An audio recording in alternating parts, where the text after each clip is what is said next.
जी guys, अब हम जो नेक्स्ट टॉपिक डिस्कस करेंगे इसको हम कहते हैं वैट रिटर्न का टॉपिक। वैट क्वार्टरली कैलकुलेट होता है। वैट क्वार्टरली कैलकुलेट होता है और इसकी पेमेंट क्वार्टर एंड होने के, क्वार्टर खत्म होने के बाद 1 मंथ एंड 7 डे तक की जाती है। इसको आसान करते हैं। आपने कंपनी से पढ़ा था लार्ज साइज, लार्ज कंपनी या not a large company. Individual में पढ़ा था कि उसको रिटर्न कब जमा करवाना है और पेमेंट कब करनी है। इसी तरह जिस तरह इंडिविजुअल का और कंपनीज का सेल्फ एडमिनिस्ट्रेशन या टैक्स एडमिनिस्ट्रेशन था, इसी तरह वैट का भी एक टैक्स एडमिनिस्ट्रेशन है जो बस थोड़ा सा है। क्या है? वैट की पेमेंट और वैट का रिटर्न जमा करवाना, यानी फाइलिंग ऑफ वैट और पेमेंट फॉर वैट। इसके लिए हमारे पास ड्यूरेशन है। क्वार्टर खत्म हुआ, उस खत्म क्वार्टर खत्म होने के बाद आपके पास 1 महीना 1 मंथ एंड 7 डेज है कि आपने वैट क्या कर देना है, रिटर्न भी जमा करवा देना है और ऑनलाइन इसकी पेमेंट करनी है। वैट सिर्फ इलेक्ट्रॉनिकली आप पे करेंगे। वैट में इलेक्ट्रॉनिक पेमेंट ही होती है। मिसाल के तौर पे फॉर एग्जांपल, अगर आपका वैट क्वार्टर 31 मार्च को एंड हो रहा है तो आप 1 मंथ यानी अप्रैल का महीना छोड़ दो, 7 डेज यानी मई 7 तक आपके पास टाइम है। यानी क्वार्टर खत्म होने के बाद 1 महीना 7 दिन तक, इस पीरियड तक में आप रिटर्न जमा करवाएं और ऑनलाइन इसकी पेमेंट कर दें। इससे लेट होंगे तो आपको फाइन्स देने पड़ेंगे। गवर्नमेंट ऑफ यूके ने एक इनिशिएटिव लिया कि वैट का जितना भी डेटा है उसका रिकॉर्ड है वो कंपनी कैसे मेंटेन करेगी, manual, hard copies, print out या डिजिटल। तो भाई दुनिया डिजिटल पे आ चुकी है, तो यूके तो पहले ही डिजिटल पे था और उन्होंने ये मैंडेटरी कर दिया। MTD, making tax digital, government का एक इनिशिएटिव है यूके का। एमटीडी, मेकिंग टैक्स डिजिटल, के टैक्स के जितने रिकॉर्ड्स हैं, इनवॉइसेस हैं, डेटा है, ये वो चाहते हैं कि ये सब डिजिटली सेव हो। हार्ड कॉपी सेव ट्रीज, आपने एक स्लोगन पढ़ा होगा। ये सारी चीजों को वो बड़ा इंपॉर्टेंस देते हैं, तो वो डेटा को डिजिटली मेंटेन करने पे फोकस करते हैं। अब डेटा डिजिटली मेंटेन तो करना है, लेकिन कितना, कितने साल तक? तो up to date data 6 years तक संभाल के रखना है। 6 साल तक आपके पास डेटा अप टू डेट पड़ा होना चाहिए डिजिटल फॉर्म में, वरना आपको फाइन देना पड़ सकता है। अब वो डेटा में क्या होगा, आपकी सेल्स का रिकॉर्ड यानी सेल्स डे बुक, आपकी परचेज का रिकॉर्ड यानी परचेज डे बुक, आपके खर्चे जिस पे इनपुट क्लेम किया है उसका डेटा, उसके सपोर्टिंग डॉक्यूमेंट्स, उसकी इनवॉइसेस, आपके एसेट परचेज किए हैं तो उन एसेट्स की इनवॉइसेस, सपोर्टिंग डॉक्यूमेंट्स और earlier studies, financial accounting, VAT का टी अकाउंट, वैट की वर्किंग, वैट का सारा डेटा आपके पास डिजिटली 6 साल तक आपने उसको मेंटेन करना है। कोविड आया, हर जगह परेशानी आ गई, सारे बिजनेसेस तकरीबन हिट हुए। कुछ बिजनेसेस बड़े बूम भी किए, लेकिन जनरली कोविड ने इंडस्ट्री को बहुत हिट किया। तो गवर्नमेंट ने क्या किया, वैट क्वार्टरली पे करना था। वैट का क्वार्टर यानी 30 मार्च पे आ रहा था, 30 जून 2020 पे आ रहा था, जो कि कोविड की फर्स्ट वेव का टाइम था। तो गवर्नमेंट ने जो 30 मार्च और 30 जून को जिनका क्वार्टर एंड था और जिनको 1 महीना 7 दिन बाद वैट पे करना था और रिटर्न जमा कराना था, उनको डेफरल ऑप्शन दिया। कहा कि भाई चाहो तो वैट पे कर दो, और अगर कोविड से हिट हुए हो तो डेफरल ऑप्शन ले लो कि भाई मैं थोड़े टाइम बाद पे कर दूंगा। तो ये उन्होंने रिलैक्सेशन दी थी, आपको पता होनी चाहिए। एग्जाम में क्वेश्चन आए जो कि क्वार्टर एंडेड 30 मार्च 2020 या क्वार्टर एंडेड 30 जून 2020 का हो, तो सॉल्व करोगे कि ये लिख दोगे कि ये डेफरल पीरियड का क्वेश्चन है, वैट डेफर करवा रहे हैं, हम तो कैलकुलेशन नहीं करते। तो ऐसा मजाक नहीं करना है, वरना एग्जामिनर 0 दे के मजाक कर देगा हमारे साथ।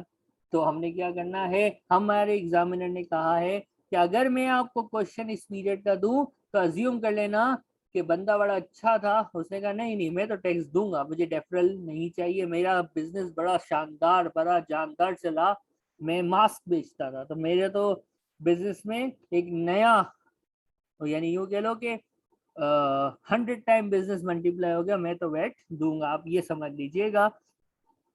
बस थ्योरी में आपको पता होना चाहिए कि डेफरल कौन से क्वार्टर्स पे दिया गया था। इसके बाद है वैट रिफंड। इनपुट ज़्यादा हो आउटपुट कम हो तो गवर्नमेंट आपको रिफंड दे देती है, और रिफंड जो है वो नॉर्मली 10 डेज के अंदर अंदर दे दिया जाता है। Where it is discovered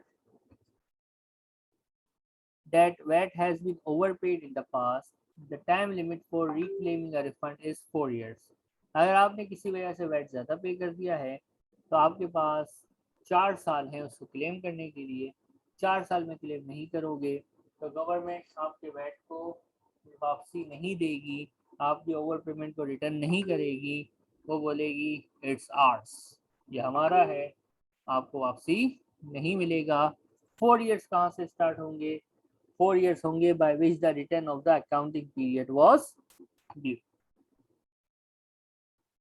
next हमारे पास हैं कुछ स्पेशल स्कीम्स, और हम यूँ कह सकते हैं कि ये हमारा वैट का लास्ट टॉपिक है जिसमें हम 3 स्कीम्स की बात करते हैं।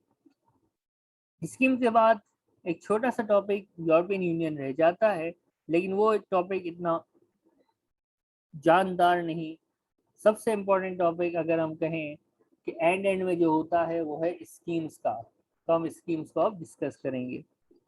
नॉर्मली आप अपना वेट क्वार्टरली पे करते हैं, आप परचेजेस पे 20% इनपुट, सेल्स पे 20% आउटपुट देते हैं, क्वार्टर पे आप नेट ऑफ करते हैं और वेट पेएबल या वेट रिसीवेबल आपके पास आता है।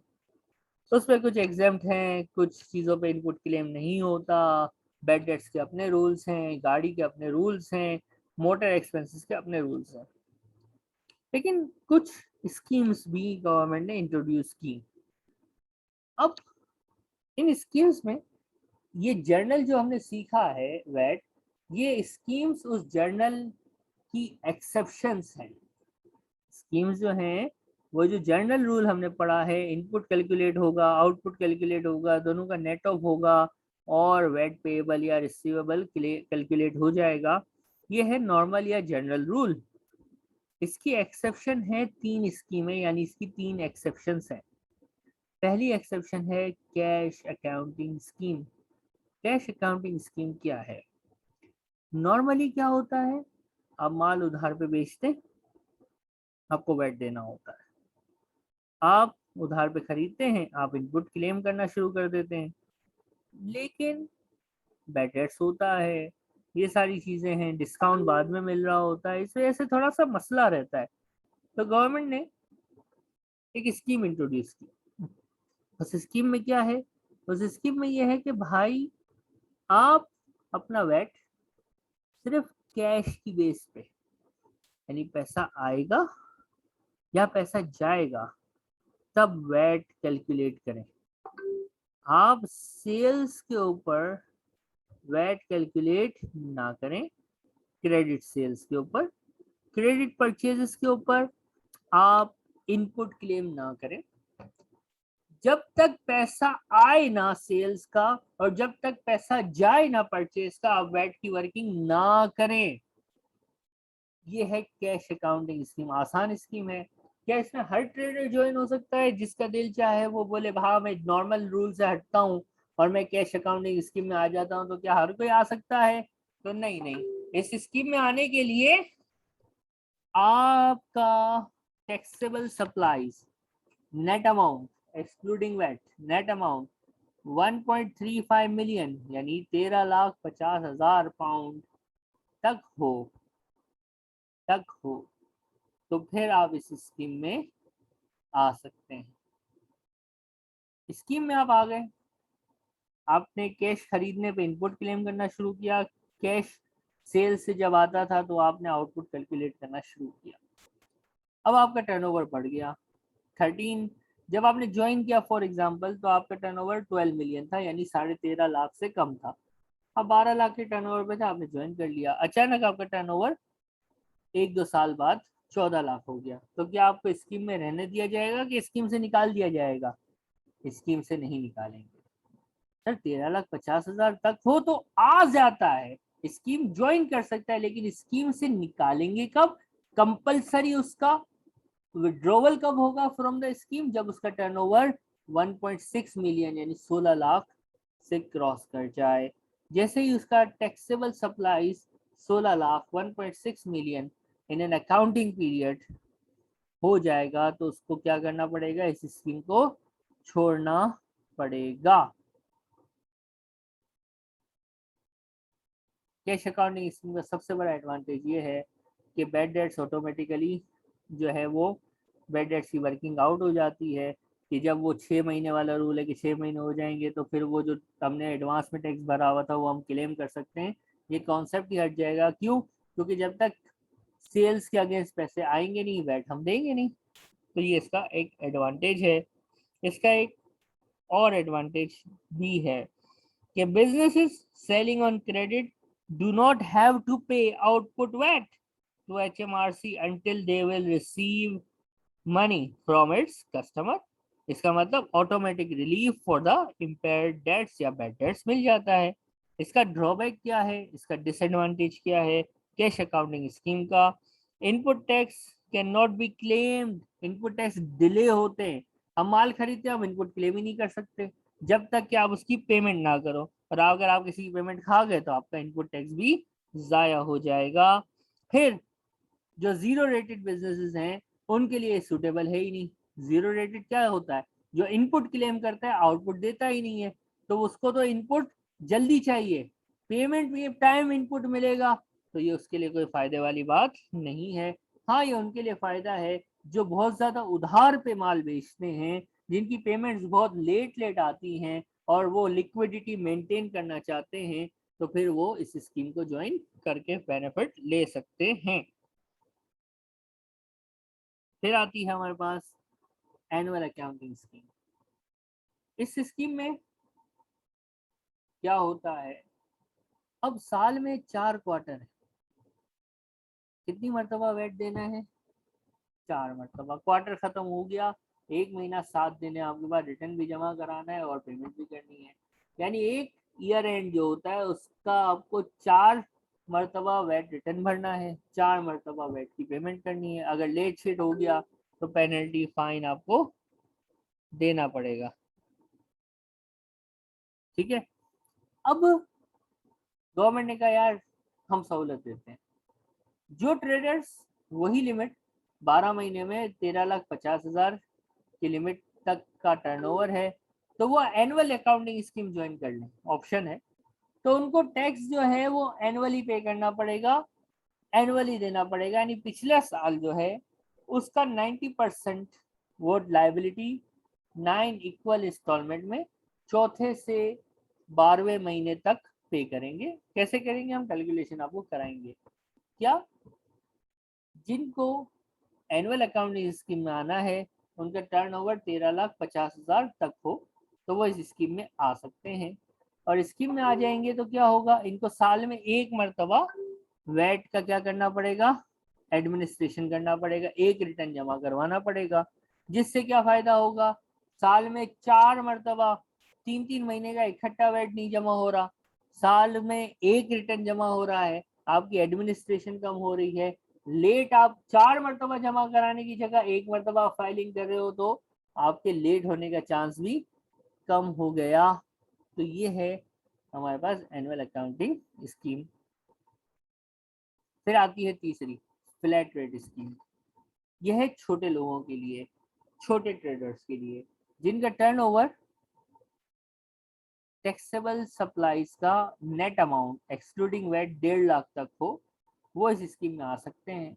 कोई बंदा आ गया छोटा मोटा ट्रेडर, उसने ये स्कीम ले ली, तो जब तक 2,30,000 उसका टर्नओवर ना हो जाए इंक्लूडिंग वेट, हम उसको निकालेंगे नहीं। यानी एक ट्रेडर उस स्कीम में आया, उसका टर्नओवर 1 लाख था, किसी वजह से उसका टर्नओवर अगले साल बढ़ के 2 लाख हो गया, हम नहीं निकालेंगे। 2,30 हो गया, नहीं निकालेंगे। 2 लाख 30,000 1 पाउंड हो गया, हम उसको बोलेंगे बाय बाय, ये स्कीम अब आपके लिए नहीं है, इस स्कीम से आप निकल लें। ठीक है, इस स्कीम में क्या होता है, इस स्कीम में ये होता है कि इनपुट टैक्स क्लेम नहीं होता, आउटपुट टैक्स की परसेंटेज गवर्नमेंट आपके लिए फिक्स कर देती है, जो कि यूँ समझो कि आपका ओवरऑल देखती है बिजनेस मॉडल कि आप इतना इनपुट लेते हो, इतना आउटपुट लेते हो, उसकी एवरेज करके वो बोलती है कि भाई इनपुट छोड़ दे, तू इनपुट छोड़, हम आउटपुट की परसेंटेज कम कर देते हैं। यानी आप परचेजेस पे इनपुट क्लेम ना करें, हम आपको आउटपुट की परसेंटेज जो है वो 20% से कम करके 18%, 17, 16 जो डिसाइड करे गवर्नमेंट नॉर्मल, वो गवर्नमेंट उनसे तय कर लेती है। यानी परचेजेस पे इनपुट नहीं मिलेगा, सेल्स पे आउटपुट स्टैंडर्ड 20% नहीं, एक डिसाइडेड परसेंटेज जो कि 20 से कम होगी वो देना होगा। ये है फ्लैट रेट स्कीम, जो कि छोटे लोगों को सपोर्ट करने के लिए गवर्नमेंट ने बनाई है। फ्लैट रेट कैसे कैलकुलेट होता है आपको सीखने की जरूरत नहीं है, अगर आपके पास फ्लैट रेट का न्यूमेरिक क्वेश्चन आएगा तो फ्लैट रेट आपको क्वेश्चन में गिवन होगा, बस उस रेट पे आपने आउटपुट टैक्स निकालना है। एक एक्सेप्शन है, input tax on capital expenditure in excess of 2000 can still be recovered। मैंने क्या कहा, फ्लैट रेट स्कीम वाले इनपुट क्लेम नहीं करते, आउटपुट क्लेम, आउटपुट उनको देना पड़ता है, लेकिन 20% पे नहीं, 20 से कम परसेंटेज पे।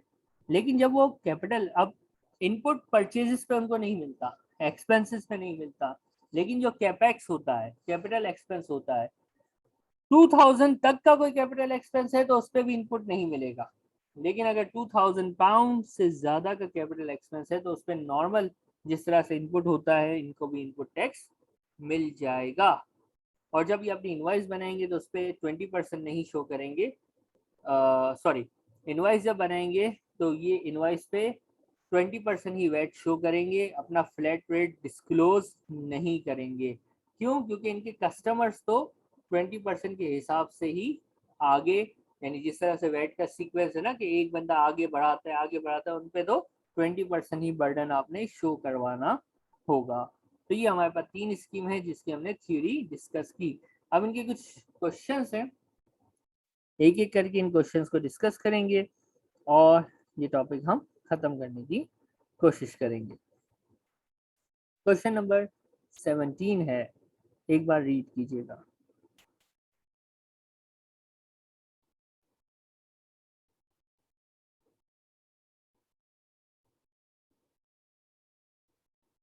Which of the following businesses would benefit from joining the cash accounting scheme?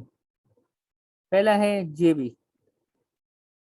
क्या कहता है, JB which operates a retail shop selling directly to public standard supplies, सारी का सारा माल उसका सेल्स पे है, तो सॉरी कैश पे बेचता है, तो JB कैश सेल करता है, तो इसके लिए क्या कोई फायदा है? इसके लिए तो कोई बैड डेट्स है ही नहीं सर। जब इसके लिए बैड डेट्स है ही नहीं तो JB लिमिटेड को ज्वाइन करने का कोई हासिल होगा कि नहीं होगा?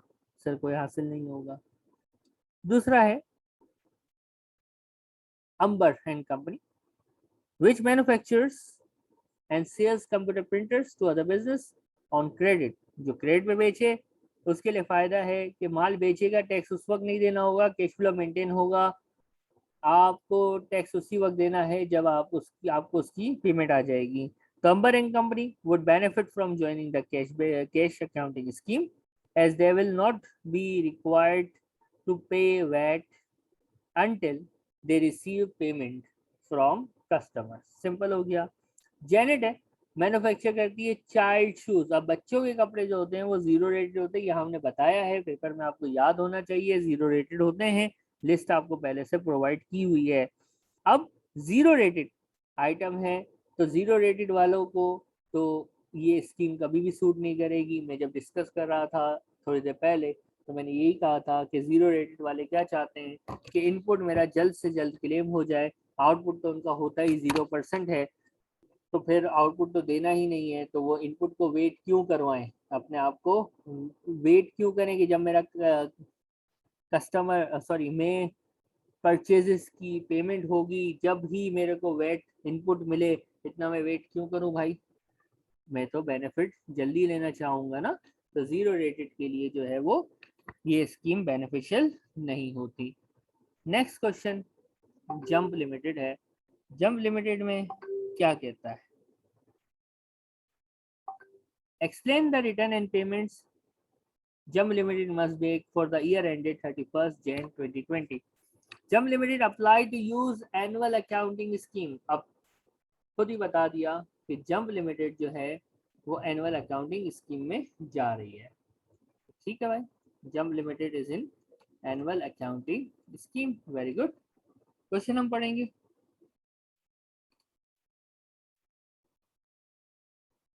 The company net VAT liability was 3600। Actual net VAT liability for the year end 3821। आपको बताना है पेमेंट कैसे होगी। अब ये बड़ा ट्रिकी नहीं है, आसान सा है। एनुअल अकाउंटिंग स्कीम, इसकी पेमेंट कैसे होगी। जब आप ऊपर देखेंगे हैंड आउट को तो यहाँ लिखा हुआ है कुछ 90%, तो 98 है तो फिर रिमेनिंग हुआ 10। ये किस तरह सॉल्व होगा हम ये आपको यहाँ पे सिखाएंगे कि वहाँ जो लिखा हुआ है 90% और 10% रह गया, इसको करते कैसे। देखें, पेमेंट होगी कैसे, कौन सी स्कीम है, एनुअल अकाउंटिंग स्कीम। सबसे पहले हम बताएंगे इसको मंथली पेमेंट। रिटर्न एक जमा होता है लेकिन एनुअल अकाउंटिंग की जो पेमेंट है वो हर महीने होती है। यहाँ पे देखिए ग्रीन बॉक्स, पेमेंट हर महीने होती है और चौथे महीने से पेमेंट स्टार्ट होती है। पेमेंट हर महीने होती है और फोर्थ मंथ से पेमेंट स्टार्ट होती है। ईयर एंड क्या है, ईयर एंड है ये, शुरू कब हुआ होगा सर, ईयर एंड है जनवरी 21, तो ऑब्वियसली ये शुरू हुआ होगा। कब से शुरू हुआ होगा देख लें।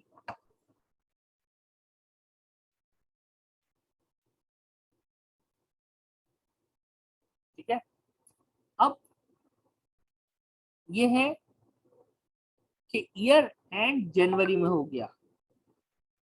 अब इसको फोर्थ मंथ पे पहली पेमेंट करनी है।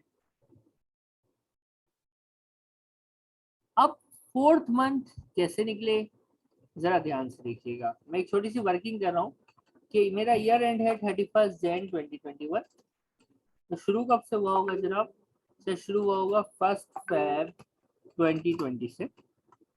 ये मेरा ईयर एंड हो गया ना। ठीक है, ये मेरा ईयर एंड है, मैंने पूरा लिख लिया। Fourth month will be Feb से स्टार्ट हो जाता है, फरवरी मार्च अप्रैल मई। May is the fourth month, May is the fourth month. मई की लास्ट डेट आएगी, हमेशा यहाँ पे कौन सी डेट आएगी, महीने की आखिरी तारीख। जैसे इंडिविजुअल में 14th होती थी, टैक्स एडमिनिस्ट्रेशन ऑफ इंडिविजुअल में, यहाँ पे 31st है। एनुअल अकाउंटिंग स्कीम की बात हो रही है। नॉर्मल वैट की जो डेट्स हैं वो हैं क्वार्टर एंड होने के बाद 1 महीना 7 दिन। लेकिन एनुअल अकाउंटिंग स्कीम का वैट रिटर्न एक जमा होता है लेकिन उसकी पेमेंट्स इस तरह से होती हैं इंस्टॉलमेंट में। आप ईयर एंड लिख देते हैं, ईयर जो शुरू हो रहा है उसके बाद जो फोर्थ मंथ है उसको हम कहते हैं पहली इंस्टॉलमेंट आप पे करोगे, फर्स्ट इंस्टॉलमेंट। फिर फोर्थ के बाद आएगा फिफ्थ मंथ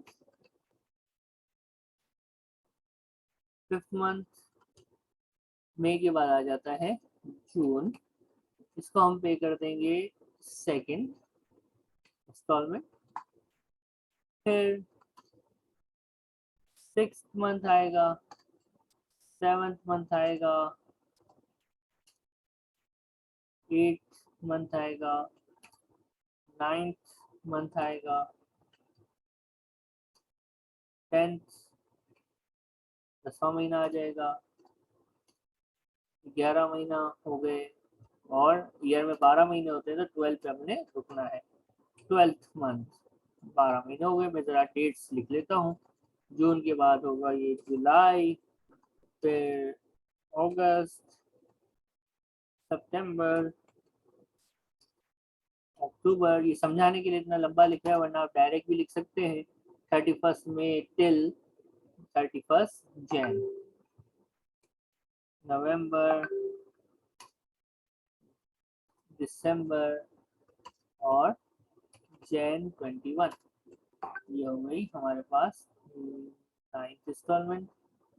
1 2 3 4 5 6 7 8। एनुअल अकाउंटिंग की पेमेंट कैसे होती है? 9 इंस्टॉलमेंट्स में होती है और बेस करती है ये पिछले साल की डेटा पे। बेस करता है ये प्रीवियस ईयर के डेटा पे। प्रीवियस ईयर, प्रीवियस, क्योंकि अभी हमारा ईयर तो पूरा हुआ नहीं है, तो प्रीवियस ईयर डेटा लेंगे। प्रीवियस ईयर का डेटा यानी प्रीवियस ईयर की हमारी लायबिलिटी कितनी थी? 3600। इसका 10%, इसका 10% हर महीने पे होगा, यानी 360 पर इंस्टॉलमेंट, 360 पर इंस्टॉलमेंट पे होगा। ये कितनी इंस्टॉलमेंट होती हैं सर? एनुअल अकाउंटिंग स्कीम में 9 इंस्टॉलमेंट्स होती हैं, 1 से लेके 9 तक। तो 360 इंटू 9 सर ये हो जाता है 3240। ये तो हो गया हमारे पास 9 इंस्टॉलमेंट। अब होगी फाइनल पेमेंट। फाइनल पेमेंट कौन सी स्कीम है? Annual accounting scheme always after 2 months of year and. Year and के बाद हम 2 months की बात करते हैं। यानी अगर आप यहाँ देखें मार्च कब आता है, यहाँ देखिएगा, balance of VAT due with a single VAT return 2 months after the year end. हमारा ईयर एंड कब हुआ था सर? आपका ईयर एंड जो था वो था 31 जैन। इसमें 2 months को प्लस करें तो क्या आएगा? फरवरी मार्च। तो मार्च की लास्ट डेट आ जाएगी, सेकेंड मंथ की लास्ट डेट आ गई। ये आ गया हमारे पास। इस दिन होगी फाइनल पेमेंट, यानी 31 मार्च को आपकी लायबिलिटी आ चुकी होगी, क्योंकि आपका ईयर पूरा हो गया है। यानी इस साल की फाइनल लायबिलिटी दी हुई है 3821। इंस्टॉलमेंट में आप पे कर चुके हो 3240। लायबिलिटी इस साल की बनी है ईयर एंड होने के 2 महीने के अंदर, तो पता चल गई है, दिया हुआ है 3821 लायबिलिटी बनी है। पेमेंट इंस्टॉलमेंट में पिछले साल की डेटा की बेस पे 10% करके 4th मंथ से 12th मंथ तक 9 इंस्टॉलमेंट की फॉर्म में आप 3240 पे कर चुके हो। तो मजीद अब आपको कितना पे करना पड़ेगा? 581। इसको टोटल अप कर लेंगे तो हमारे पास जो आंसर आएगा वो वही आएगा जो हमारे इस साल का वेट पेबल होना चाहिए, 3821। एग्जामिनर आपसे 3821 नहीं पूछेगा, फाइनल आंसर नहीं पूछेगा, वो आपसे इंस्टॉलमेंट पर इंस्टॉलमेंट अमाउंट पूछ सकता है, वो आपसे टोटल अमाउंट ऑफ इंस्टॉलमेंट पूछ सकता है। पर इंस्टॉलमेंट अमाउंट 360 है, टोटल अमाउंट ऑफ इंस्टॉलमेंट्स 3240 है, फाइनल पेमेंट अमाउंट या बैलेंसिंग पेमेंट अमाउंट 581 है। वो इनमें से कोई चीज आपसे पूछ सकता है। तो ये हमारा एनुअल अकाउंटिंग स्कीम का एक प्रैक्टिस क्वेश्चन था। एक बार इसको दोबारा रिकैप कीजिएगा। 4th मंथ से आपका ईयर एंड जो भी हो उसका स्टार्टिंग पॉइंट लिखना। स्टार्टिंग से जो 4th मंथ हो उसकी लास्ट डेट से इंस्टॉलमेंट शुरू होगी, पहली, दूसरी, तीसरी, चौथी, पांचवी, छठी, सातवीं, आठवीं, ईयर एंड पे 9वीं।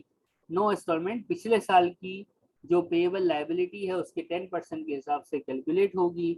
9 मंथ्स की इंस्टॉलमेंट आप पे कर देंगे।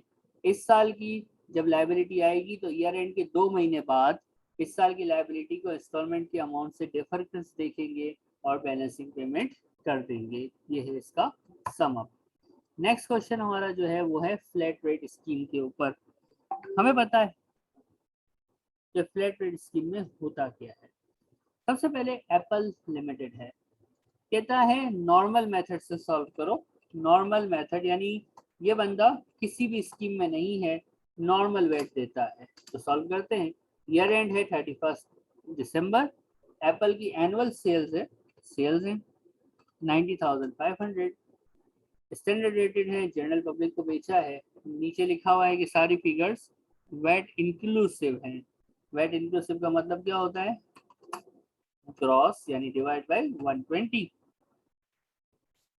ये मेरे पास सेल्स आ गई, तो सेल्स पे निकला ये आउटपुट टैक्स। ठीक हो गया, आसान है। अभी तक ये नॉर्मल वर्किंग है तो सर आसानी होगी। फिर company incurred standard rated expenses. Expenses मतलब परचेजेस या एसेट खरीदा होगा, कुछ भी होगा, खर्चा है। इनपुट टैक्स कितने का खर्चा है कंपनी ने किया है? 4,500 बताया है। All figures are VAT inclusive, तो मैंने आंसर निकाला 750 आ रहा है मेरे पास आंसर आ गया वेट फेल। अब जो गरीब होते हैं, छोटे ट्रेडर्स होते हैं, उनकी एक लिमिट थी, हमने पढ़ा था कि अगर 150,000 पाउंड्स तक टर्नओवर हो तो वो एक फ्लैट रेट स्कीम में आ सकते हैं, जिसमें उन्हें अपना इनपुट टैक्स छोड़ना पड़ता है, तो गवर्नमेंट आउटपुट टैक्स की परसेंटेज कम कर देती है। लेकिन जो कैपिटल एक्सपेंस 2,000 से ऊपर होंगे उस पर इनपुट उनको भी मिलता है।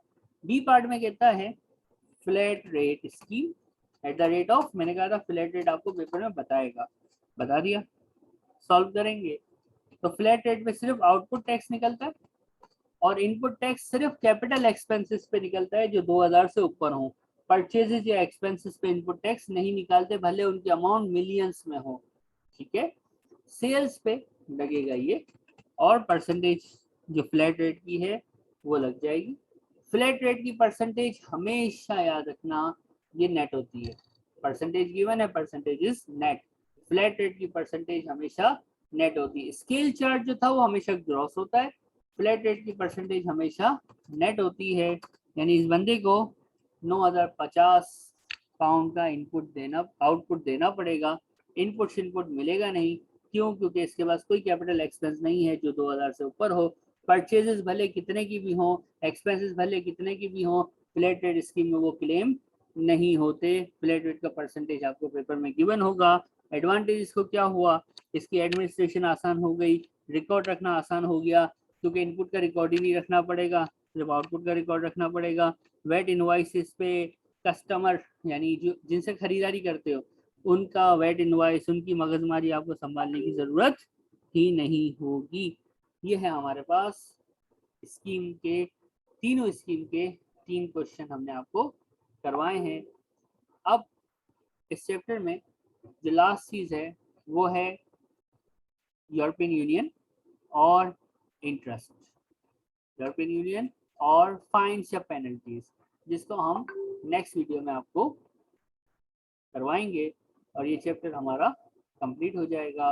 यानी अब इसमें सिर्फ fines, penalties and European Union की एक छोटी सी थ्योरी बाकी है। यूँ कह लें कि आपका वैट जो कि एक इम्पॉर्टेंट टॉपिक है ऑलमोस्ट कवर है। सिर्फ एक और वीडियो आएगी जिसके बाद ये चैप्टर पूरा हो जाए। Thank you very much.